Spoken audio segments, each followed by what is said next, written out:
Assalamu alaikum warahmatullahi ta'ala wa barakatuh. Dear brothers and sisters, welcome to our YouTube channel Osman Puncher for studying the English language. Maanta waxaa inoo bilaabanayaa kusoo dhawaada marka hore channelkeena Osman Puncher. Mar walba waxaa idin weydii jiray laba su'aal. Labadaas su'aal maanta ma qaadan doono maxaa yeelay maanta waxaan bilaabeynaa buug cusub iyo cashar cusub. waxaan bilaabeynaa buugga la yiraahdo New Conceptiga buuggiisa ugu horeeya ee la yiraahdo First Things First. waa buug aad muhiim u ah una muhiim ah qof waliba oo baranayo luqadda Englishka. waa buug ay soo saareen dad u dhashay luqadda, isla markaana buuggan waxaan haynaa maqalkiisa iyo qaar ka mid ah muuqaalada buugga. waxaan isku dayi doonaa ardayda buugga baranaysa inaan ugu soo diri doono whatsapp-yada hadduu ilaahay yiraahdo, whatsapp-ka guruubyada ardayda ku jiraan oo shuruudihii soo buuxiyay samayntii conversationka iyo dhammaan ka qayb qaadashada wada sheekeysiga.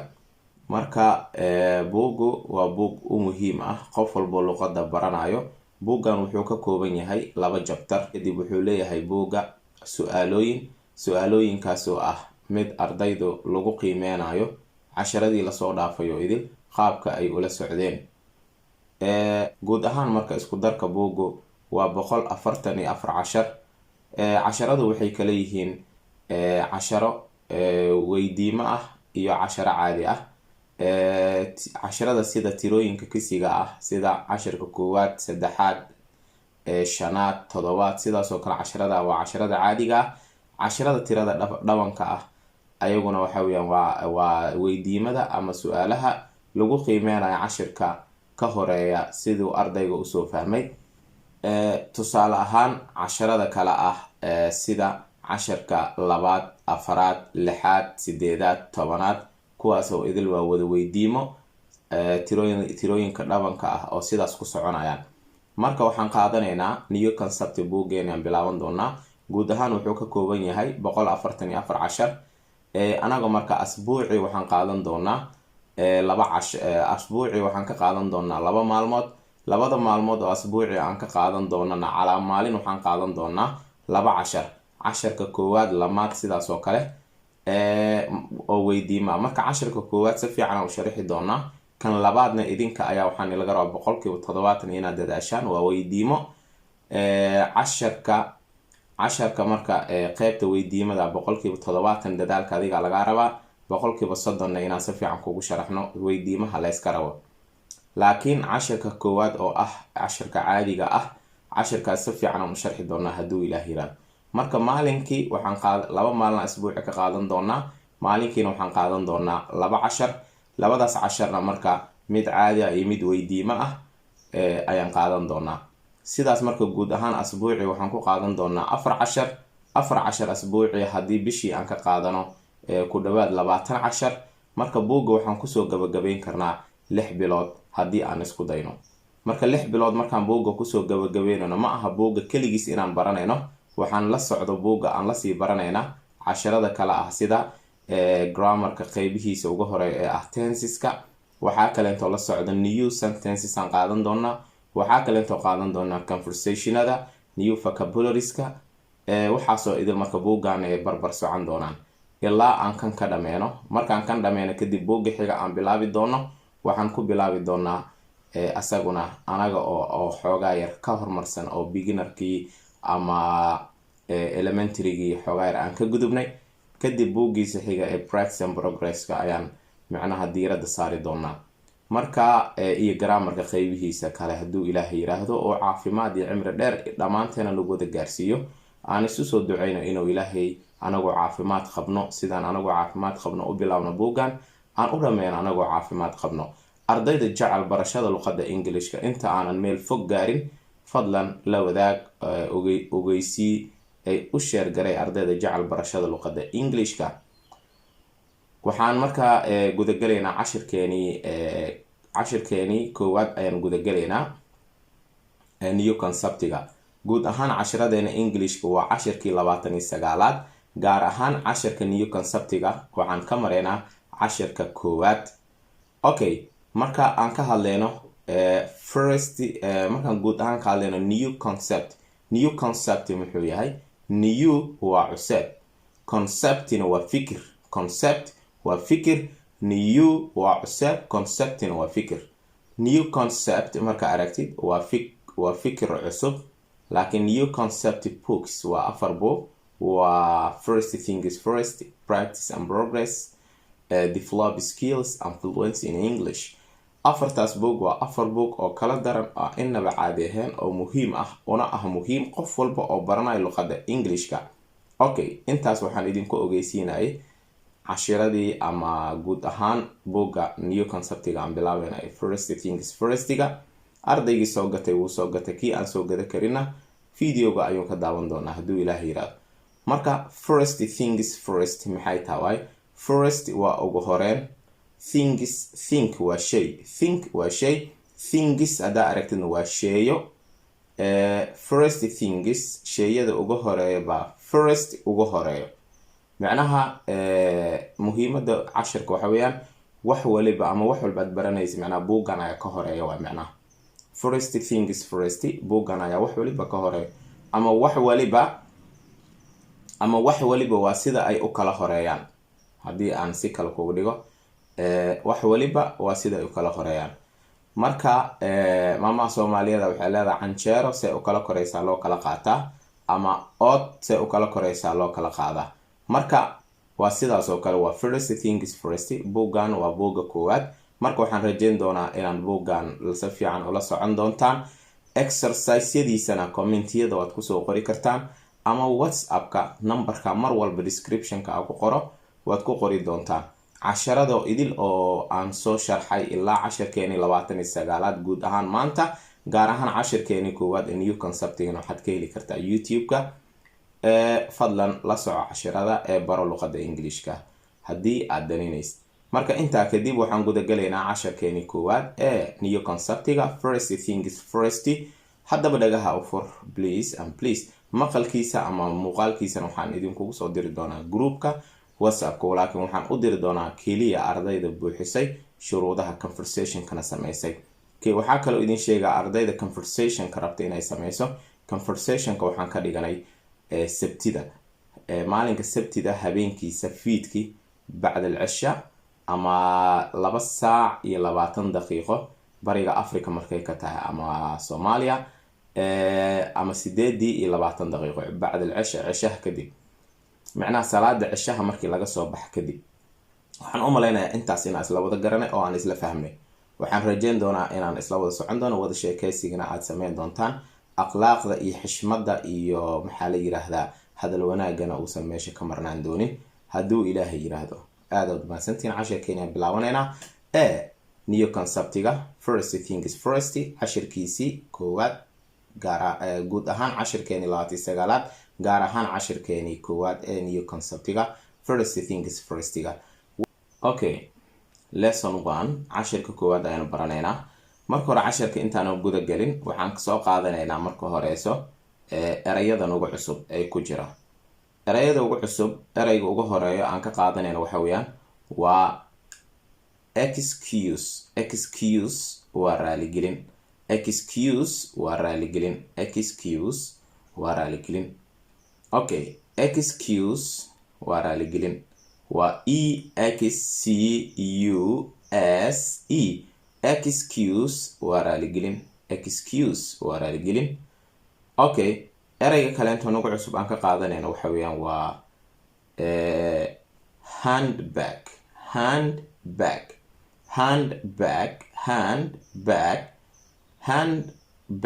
waa laba eray. haddaan kala qaadno, hand waa gacan, bag waa boorso ama shandad. bag waa boorso.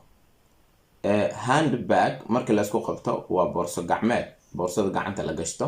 waa handbag, waa boorso gacmeed. handbag waa boorsada dumarku ay garabka gashtaan. waa handbag, boorso gacmeed. eraygeena saddexaad waxaan ka qaadanaynaa pardon. dhowr macnay leedahay. pardon iga raali noqo waa la dhahaa. pardon iyo cafi waa la dhahaa. forgive ama sorry oo kale. Pardon waxaa kale intoo la yiraahdaa yah. tusaalaan qof baa wax ku weydiiya ama kuu sheegay waa fahmi weyse, markaas waxaa leedahay pardon. Pardon waa P-A-R-D-O-N pardon. Okay, intaas waa isla fahmnay. ereygeeni afraad aan qaadaneynana waxa weeyaan much waa badan. waa M-U-C-H. markii lagu dhaho marka very much, in aad u badan, si aad u badan. tusaalaan thank you very much.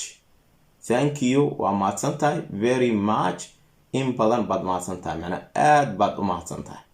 Very much waa in badan, very waa aad, muchna waa badan, very much in aad u badan ayaad leedahay.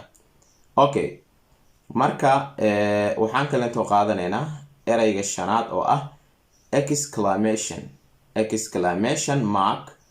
waa calaamatul cajaa'ib ama calaamatul layaab. calaamatul layaab waxa weeyaan waa buugga haddaa haysataan, waa calaamadan oo excuse me da ka horeysa. exclamation mark alla waa E-X-C-L-A-M-A-T-I-O-N. exclamation mark waa calaamatul cajaa'ib. mark waa calaamad. horaan igu soo sharaxa markaan idin soo sharxi jiray.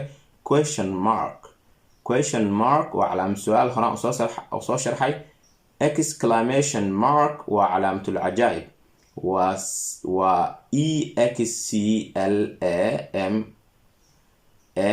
E-X-C-L-A-M-A-T-I-O-N exclamation mark oo ah M-A-R-K. exclamation mark waa calaamatul cajaa'ib. hadallada la yaabka leh ayaa mar walba laga hormariyaa. Okay, marka cashirkeeni waa fahmnay. marka waxaan rabaa inaan sii guda galno cashirkeeni. ereyadiisii waan baranay. marka waxaan qaadanaynaa marka cashirkeeni 29aad guud ahaan cashirkeeni 29aad ee Englishka, gaar ahaan cashirka koowaad ee buugga new conceptiga first things firstiga. Okay, cashirka koowaad wuxuu ku bilaabanayaa jumlada. marka hore cashirka wuxuu quseeyaa qof marwe ah ama dumar ah oo joogtay meel, kadibna waxay meesha kaga soo tegaysaa boorso gacmeedkeedii. markay soo dhaqaaqdo kadib qof baa u yeerayo dhahayo war heblaayo. markaas wuxuu leeyahay marka iga raali noqo. markaas wuxuu leeyahay iga raali noqo. markaas waxay leedahay haye tan boorsadaada miya. markaas waxay leedahay yah ayay leedahay. markaas wuxuu ugu celinaya wuxuu leeyahay tan boorsadaada miya. markaas waxay leedahay ha, aad ayaad u mahadsan tahay. marka muhiimadda aan ka leenahay cashirka guud ahaan inaad ku baran kartid waxa waaye qof hadduu wax ka tago ama uu ka dhaqaaqo inaad dhihi kartid iga raali noqo, shaygan waxaan waxaaga miya, ama waxaan kaaga miya, ama kan midkaaga miya inaad dhihi kartid. wax walba oo qofkaas ka tagay haddii aad taqaanid magaciisi inaad dhahdid iga raali noqo. marka waxyaabaha aan ku baranayn waxaa marka excuse me. tusaale ahaan tan oo kale waxaa la excuse me iga raali noqo. excuse me iga raali noqo. marka iga raali noqodan uma isticmaalaysid markaad qof jugsiisid ama aad ku dhacdid. taas waxaad u isticmaalaysaa sorry iga raali noqo. laakiin markaad excuse me dhehayso waxaa rabtaa qofka attentionkiisa markaad rabtid inaad soo jiidatid ama aad adiga soo jeedsatid. tusaalaan qofaad saacad weydii rabtaa ama tilmaamaad weydii rabtaa ama wax unbaa weydii rabtaa. waa inaad dhihi kartaa marka excuse me iga raali noqo. qofkaas marka attentionkiisa ku siinaa. laakiin haddaa dhowriyaa kan adima iskale, taas micnaha akhlaaq xumo waa xoogaaye. laakiin walaal iga raali noqo, ma ii tilmaami kartaa meeshaas? walaal iga raali noqo, kan adiga ma iskale. waryaa waxaan adiga ma iskale markaa qofka dhaadid xoogaa yaruu kaanaxa, akhlaaqdana kuma jirto, mana wanaagsana. Okay, markaan ka hadlayna marka excuse me waa iga raali noqo. excuse me waa iga raali noqo. qofkan wuu la hadlay excuse me iga raali noqo. marka waa wax la yaab leh qof sii socdo markaad iga raali noqo dhahdid, ama qofkaas inuu la yaabo waxaad u wacay sidoo kale. qofkan muxuu iga raali noqo kuleeyo kuu soo wacaya macnaha ama kuu soo jeedsanaya. marka excuse me waa dareen soo jeedis oo macnaha soo jeedin ah. waa dareen soo jeedin. excuse me oo aad qofka dareenkiisa kusoo jeedinaysid. Okay, excuse me iga raali noqo aniga. Okay, excuse me iga raali noqo. idagaysa camal waaye u taagan tahay raali gelin oo qof aad wax ka halaysa maaha. Excuse me iga raali noqo. marka maxay tiri yes ay tiri haye yes haye macnaha yes tan uma taagna hadda ha mid ahayd uma taagno. yes haye u taagan tahay haye macnaha maxaa soo wada calaamad su'aala saaran question mark saaran waxa weeye marka yes haye ama yes ya yes he u taagan tahay marka yes ha wala he wala hayena wala dhaha. Okay, yes he ayu taagan tahay oo maxaa rabtaa camal markaas wuxuu yiri is this horaan u soo qaadan hadda naguma adkaanayso. ista banaanka markay imaado waa su'aal horaan kugu soo sharxay. is this your na horaan soo barato waa waxaaga. is this your handbag na horaan ku haddaan kugu soo sharxay waa boorso gacmeedka dumarka ay xirtaan. is this your handbag tan boorsadaada miya. qof hadduu ka tago tusaale ahaan oo kaleente qofa wuxuu ka tagay maxaa la yiraahdaa mobilekiisa oo kale uu ka tagay. is this your mobile or is this your mobile kan mobilekaaga miya inaad dhihi kartid. mobile American ka dhaho, mobile British ka dhaho. is this your mobile kan mobilekaaga miya. marka is this your qofku waa inaad dhihi kartaa marka waxaaga miya. is this your handbag ayaa la yiri marka marwadi. is this your handbag tan shandadaada miya. handbag tan boorsadaada miya, boorso gacmeedkaaga miya. waxay tiri marka pardon way u qaadan weyday. pardon yah oo marka iigu celi. pardon yah markaas buu wuxuu yiri marka is this your handbag tani boorsadaada miya. is this your handbag tani boorsadaada miya. markaas waxay tiri yes ha markaana maxay yes u taagan tahay ha. yes ha it ayadu is waa boorsadeeda waa la soo gaabiyey. yes it is ha waa ayada. markaas waxay sii tiri thank you very much. thank you very much aad ayaad u mahadsantahay. thank you waa mahadsantahay. very much aad ayaad u mahadsantahay. waa isla fahamnaa u maleynaa cashirka guud ahaan marka waa sidaas. excuse me iga raali noqo. yes haye is this your handbag tan boorsadaada miya. pardon yeah is this your handbag tan boorsadaada miya. yes ha it is waa ayada. thank you very much aad ayaad u mahadsantahay. marka cashirkeeni 29aad Englishka gaar ahaan cashirkeeni koowaad ee boggan iyo conceptiga waa isla fahamnay waan baranay.